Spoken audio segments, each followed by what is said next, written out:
saya dengan beras, masuk Sopsi, ikut-ikutan bernasakom, biar naik pangkat, naik golongan.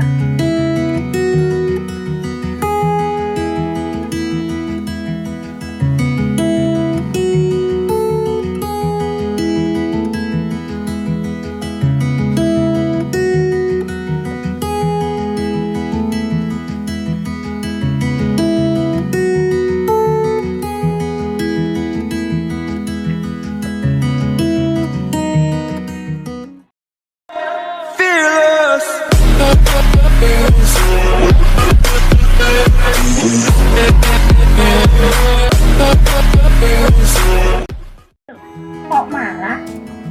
Saya cuma bilang beras sekarang mahal sekali. Lalu, Kalau data beras kita Pada terus setiap tanggal 30 September setiap tahun, Indonesia selalu dikenangkan oleh suatu peristiwa atau tragedi nasional, adanya semacam perebutan kekuasaan dan oleh pemerintah Orde Baru pada saat itu. Ini disebut sebagai sebuah gerakan yang mengaitkan dengan satu partai politik, yaitu Partai Komunis Indonesia. Saya kan nonton film pengkhianatan ke-30 SPKI ya sejak kecil. Pokoknya setiap tanggal 30 September kan selalu diputar gitu ya, mencekam sekali. Dan sebenarnya penasaran banget pengen nonton seluruhnya, tapi lebih sering ketiduran karena durasi kan 3 jam lebih ya, 3 jam setengah gitu ya. Terus ya itu nggak pernah lengkap, tapi benar-benar mencekam dan benar membuat kita merinding gitu. Apalagi kalau yang paling saya ini yang waktu Adi Sudirani ketembak itu, terus menjerit gitu, sangat memorable banget gitu. Jadi dulu seingat saya waktu diputar di bioskop, iklannya itu terus ada nangis, itu kan sangat mencekam gitu kan. Pokoknya selalu sekitar tanggal 30 September selalu di kampung-kampung di Tegal gitu ya, dibuat mencekam. Jadi waktu itu saya main aja ke desa tetangga juga, di interogasi itu tahun sekitar 80-an ya, 86 gitu. Diinterogasi padahal saya tetangga desa gitu, bener-bener zaman dulu.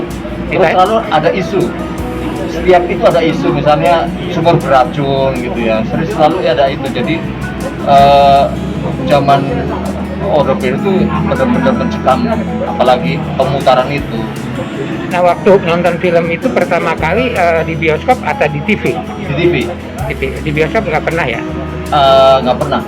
Tapi kan selalu di radio ada pengumuman. Iya, pengumuman ada pemutaran itu. Terus yang paling merinding bikin itu yang Adi Irma tembak terus menjerit, terus itu benar-benar bikin bulu kuduk merinding gitu. Dan pada setiap tanggal 30 September itu pun selalu ditayangkan film, maksud saya, dengan judul Penumpasan Pengkhianatan Gerakan G30S, dan selalu dicantumkan di belakangnya itu Partai Komunis Indonesia atau PKI. Ya, beberapa penonton kala itu hingga saat ini pun masih mengkritisi film tersebut, karena kan bagi sebagian orang film itu merupakan propaganda Orde Baru yang kita sebagai wartawan tentunya melihat film ini dalam posisi yang netral dan berharap tentunya akan ada film yang sama. Nah, dari beberapa komentar yang kami dapatkan, berita lain memenuhi beberapa pengamat, juga wartawan, kemudian para penonton film mengenai konten dan produksi film G30S PKI ini. Kalau nilai dari sekarang sebetulnya cerita atau film G30 SPKI itu bagus. Satu sisi bagus, ada informasi-informasi yang memang belum diketahui masyarakat lah, warga-warga yang memang belum paham apa sih G30 SPKI, bisa ngelihat itu, bisa ngelihat film itu, sebetulnya bagus. Tapi satu sisi ada informasi yang memang simpang siur. Ini sesuai dengan kenyataan apa enggak ceritanya gitu. Terus direkayasa atau bukan gitu. Karena beberapa informasi bilang ini direkayasa, pada kenyataannya nggak seperti itu. Artinya rekayasa pada zaman pemerintahan zaman dulu lah tuh, eranya beliau lah. Seperti propaganda ya. Propaganda dan juga mungkin apa sih, pencitraan bahwa dirinya itu baik, bahwa dirinya itu benar. Inilah yang kutumpas. Tapi yang sesungguhnya kita nggak pernah tahu itu kayak apa sebetulnya. Tapi satu sisi ada nilai plusnya bahwa itu cukup ya lumayan buat informasi masyarakat yang tidak paham G30 SPKI. Jadi pendapat saya seperti itu. Ada positif, ada negatifnya. Ada positif dan negatif. Tapi sebetulnya kalau mau dibuat ulang lagi, ya silahkan dengan informasi yang memang berdasarkan kenyataan, yang tidak ada pencitraan, yang tidak ada dibuat-buat kepentingan pribadi. Saya kira begitu. Ini cukup menarik untuk dibuat ulang lah, istilahnya apa sih, reboundnya kali ya. Zaman sekarang seperti itu kalau menurut saya. Kalau dulu Mas Agus nonton ketika usia berapa tuh? Terus bagaimana respon waktu kecil itu, masih ingat gak kira-kira aku diajak nonton film? Ya dulu itu ya waktu itu umur 20-an atau 22-an apa ya, itu saat itu kagum bahwa kayak begini ketika SPKI itu seru banget ya, Ahmad Yani dibunuh seperti ini, beberapa jenderal ditangkapnya kayak gini, serem waktu itu sih kita melihat itu sampai dalam keadaan ketakutan. Tapi lama-kelamaan ketika kita usia semakin maju, ternyata informasi itu ya banyak yang ngaco ya. Orang-orang. Artinya untuk pencitraan Orde Baru dulu ya. Iya, pencitraan Orde Baru. Jadi Mas Agus usulkan dibuat rebound lagi ya gitu ya? Iya, kalau bisa dibuat rebound lagi berdasarkan kisah nyatanya lah. Jangan terlalu dibuat-buat demi kepentingan pribadi. Pada waktu itu sejarah singkatnya mengatakan bahwa pada tanggal 1 Oktober 1965 telah terjadi penculikan dan pembunuhan 6 jenderal dan 1 kapten oleh kelompok pemberontak yang menamakan diri mereka sebagai Gerakan 30 September. Film penumpasan pengkhianatan G30 SPKI saya menghadiri pada waktu pembuatannya dan juga pada waktu preview pertamanya, yang saya ingat adalah dilakukan di Metropol. Film itu diproduksi oleh PPFN yang pada waktu itu dipimpin oleh Pak Dwi Payana. Film itu dipesan oleh Pak Dipa. Pak Dipa ini sesungguhnya adalah intelijen, intelijen yang dipercaya oleh Pak Harto untuk memimpin PPFN negara. Oleh sebab itu timbul ide dari Pak Dipo, kami manggilnya Pak Dipo ya, untuk membuat sebuah film yang mengangkat Pak Harto sebagai pahlawan dalam menumpas G30 SPKI. Film itu panjang sekali, terpanjang durasinya dalam perfilman Indonesia, hampir 4 jam. Ya. Sebab itu ini bisa disebut sebagai film dokudrama. Ya, sebagian dokumenter, sebagian drama yang dibuat oleh Arifin Senu dengan baik sekali. Adegan-adegan dokumenter yang diambil ialah terutama pada bagian klimaks ke belakang, yaitu pada saat pengangkatan jenazah dari sumur lubang buaya. Lalu Pak Harto asli tampil di situ, termasuk dengan lagu Gugu Bunga. Ini film panjang, sangat penting artinya dalam perfilman Indonesia sebagai tonggak, tetapi saya menyebutnya memang ini film sebagai propaganda. Ini adalah film propaganda yang mengangkat Orde Baru. Bagaimana asal mula Pak Harto menjadi presiden dan lengsernya Bung Karno dari istana. kekejaman yang ditampilkan oleh Arifin Seno dalam film ini, terutama pada malam 30 September di mana 7 pahlawan revolusi dibawa ke lubang buaya, lalu ada adegan sebutlah penyiletan dan lain-lain, itu kelewat sadis. Saya sendiri pada waktu menonton filmnya merasa bergidik karena kesadisan yang ditampilkan. Ada wajah, saya kenal sekali wajahnya,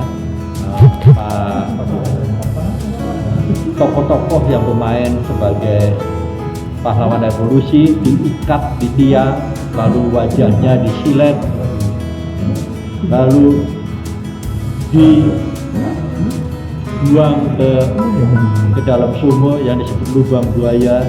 Termasuk adegan yang paling mengesankan dimainkan oleh Ade Irawan sebagai istri, sebagai Nyonya Abdul Haris Nasution, di mana dia mengemban anaknya Ade Ima, lalu Ade Ima ternyata sudah belum beranda karena kena peluru nyasar. Itu adegan sangat mengesankan dan dimainkan dengan bagus sekali oleh Ade Irawan. Ya. Tetapi sesungguhnya memang film ini sangat menyudutkan tokoh PKI yang dimainkan oleh DN Aidit, ya, sebagai pimpinan PKI. DN Aidit dimainkan oleh seorang wartawan dari majalah Tempo, lalu Letkol Untung, ya enggak.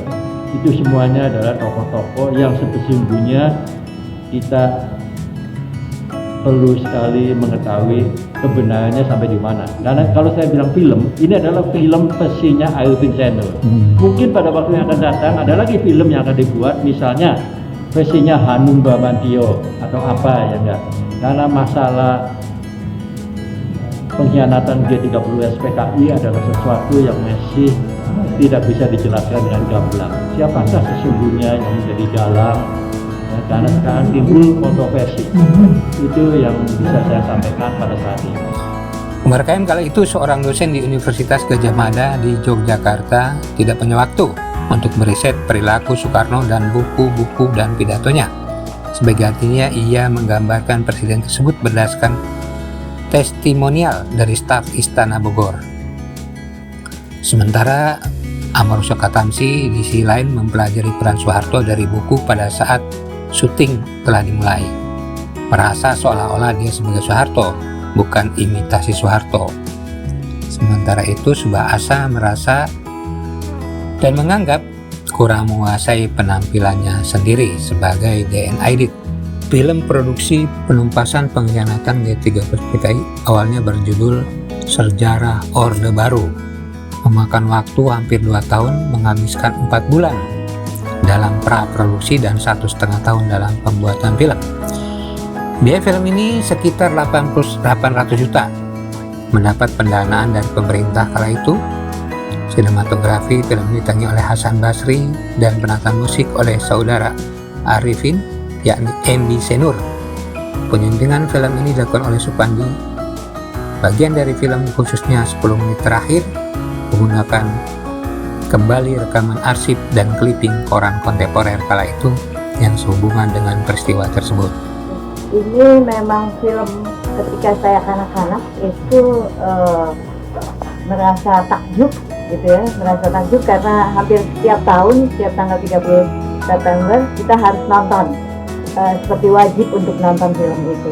Ketika dulu itu saya mungkin sebagai kanak-kanak melihatnya hanya sebagai sebuah film sejarah gitu ya, film sejarah yang perlu kita ketahui, di mana itu menceritakan tentang para jenderal yang dibunuh, juga tentang propaganda naiknya Pak Hasto menggantikan Pak Soekarno gitu ya. Ketika itu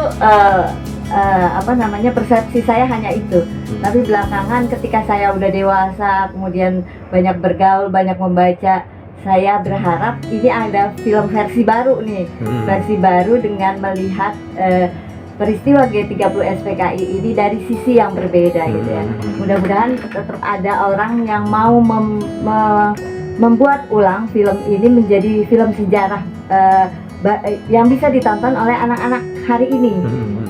Karena anak-anak hari ini tentu kalau ngelihat film itu, film di tahun 84 itu menjadi film yang kuno banget gitu ya.